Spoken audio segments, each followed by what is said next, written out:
কত কিছু নিয়ে এসেছে আমার বর। এটা গোপসোনার জামা, এটা বিছানা, এটা আরেকটা জামা, এটা গোপসোনার চুল, এটা টোপর, আর এটা সিংহাসন।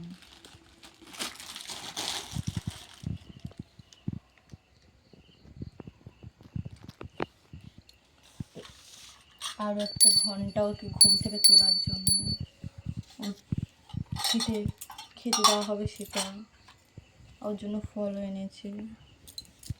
আর যেটা আসল কথা, সেটা হলো আমাদের গোপসোনা।